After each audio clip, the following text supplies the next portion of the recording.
Street Smart Business TV. Today I want to speak about advertising. Yeah, normally I refer to it as marketing, but I'm going to talk about advertising today.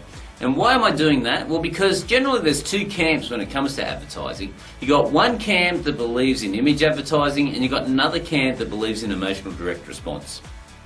Now, I've lived in both worlds. For those of you that don't know, I had a very large air conditioning company in New South Wales. Probably used to spend around about $700,000 or $800,000 a year, and a lot of that was on branding marketing rather than direct response.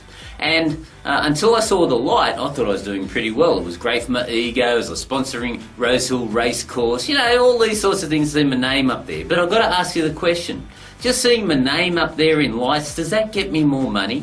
Or having that sort of recognition of a few people knowing my reputation out there, does that get me more money in my bank account? Well, the truth was no. Okay, now I had a pretty big budget, and even my budget wasn't enough to have the amount of leads come in that occurred when I swapped from my brand advertising to my emotional direct response marketing. See, when I swapped to emotional direct response, the leads probably quadrupled for the same amount of money. And that's largely how it dominated the retail industry. And I want the same thing for you. Now, here's the reality. You've got to understand the importance of marketing.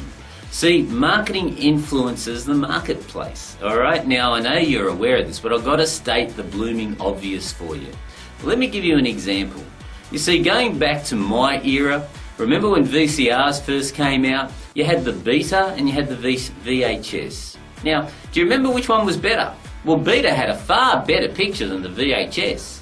But in the end, it was the VHS that actually won the war. Why? Because they had better marketing. They had better systems and a better team there getting the message out. And that's what I want for you. I don't want you to be the Beta that might be the very best business on the block. You might be the very best lawyer, the very best doctor, the very best accountant, and yet nobody knows about you because you haven't got effective marketing happening out there. What I want you to do is be willing to get on your soapbox, let the world know how good you are, and remember the story of the Beta compared to the VHS, because it's a very painful result if you don't get on your soapbox. Now, the reality is that you must have effective sales and marketing, because if you're there and you've got this closed thought and say, oh, I've got to do everything myself, I've got to do everything myself, you're never going to be able to grow a business. You're going to be trapped in a job. We want to help you escape from there. When you realise that it's about the sales and marketing, and yes, you've got to create a bloody good product to deliver, but when you have the sales and marketing nailed, then you're going to see that money flood into your business, but not until then. See, I had a cap. I was at that $1 million mark myself for a very long time until I became the marketer of my business. So guys, just remember, don't be a Beta, make sure you're a VHS, get your message out there and use emotional direct response marketing. I know for a fact that the average person, when they get to 65, has 56,000, let me see, I've written the number down here.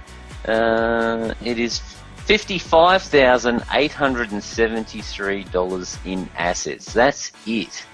Okay, now, I don't want any of our members, anyone in our environment, to be in that situation, and that's why I've invited my friend Roy McDonald to the call today, so that he can share some words of wisdom with you, and you can listen to a professional that has helped literally thousands upon thousands of individuals achieve that financial freedom.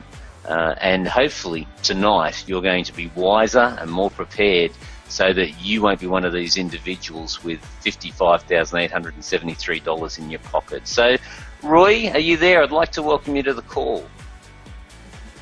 Thank you, Ian, and what wise words they are, and what a pleasure and an honour it is to be on your call here tonight.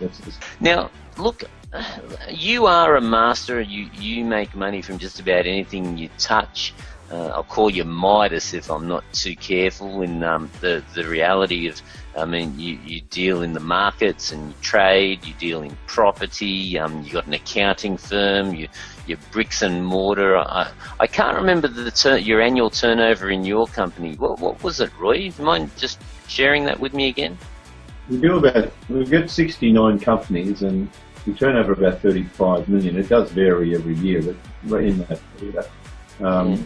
It's still a small business, but it keeps us off the streets and keeps us busy, and we love it, and we love being a product of the product for our clients to see. Yeah. So 35 million turnover, and you've got all the challenges that all business owners have. You've got the staff challenges, you've got delivery challenges, you've got marketing challenges. You walk in our moccasins, and so you're not some academic that's sprouting words you read from a book. You, like us, are street smart, and that's why you're on this call. With all of the people in your dealings and in all of your investments and ways that you use to generate money, what would you say? Do you have a favourite? Do you have a take on where people should be putting their money, what they should be doing? And I know this is a how long is a piece of string type of question, but I really would love an answer of some sort.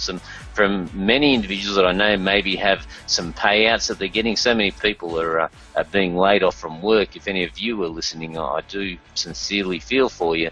Every time I turn around, there's a major factory closing, and I've always had the opinion that the best security is you working for yourself in your own business. But Roy, I'd love your take on it. Should someone be a trader? Should someone be in commercial property? Should they buy their own home? I mean, all of these things, please give us just a golden nugget from the master and where you think they should be putting their money. Well, again, what a great question. I personally have a favourite, and it's property. I love property, and I worked out when I was a young boy that by watching others, and as I say, success leads clues, by watching others, that whatever the success was, whether you owned a restaurant or you owned this or that, you end up putting your money into property. So I thought, well, why not get into property to start with, because that's where you're going to end up. So that was my philosophy. I got into real estate. Okay. So Roy, look, I got your book quite a while ago. In fact, that's one of the first things you did when we first met was give me a signed copy of your book, and it's pride of place on my bookshelf. It is a very interesting read, how to take $1, turn it into $1 million in 7 years or less. Now, you kindly said to me that you'd be happy to give this book away to anyone that's serious, and not just order it because you can, because this is a very expensive gift to get and send out and mail out to individuals. But ladies and gentlemen, those of you that are serious in improving your financial situation, those of you that are ready to do something that is solid, I would urge you to just start to understand, excuse me, yeah, there you go. Don't you love live and sneezing live? But I'd urge you to take Roy up on his kind offer. Roy's going to cover the cost of sending it to you, but Roy, I think I speak for both of us. Please do Roy the honour of taking the commitment to read it from cover to cover, because I think it'll be one of the best investments of your time. Alright, ladies and gentlemen, it's Q&A time, and Michael takes great pleasure in giving me some doozies. So what do you got for me today? Alright, today we've got Jessica Hitchings. My husband, 2 sons and I have a small 16-hectare banana farm near South Johnson, and there are more bananas being grown than the consumer buys, so they're being sold at less than production cost. And on top of that, we were hit by cyclones Larry and Yazi in 2011. Being very small, we have to sell on the market floor, whereas banana growers can sell green loads straight to the chains for a lot more money per carton than we can. I've been listening to you about marketing differently, but I can't find something different that isn't being used now. Well, Jessica, great question, and Michael, you bugger, it is a tricky one, but here's what I would say to you.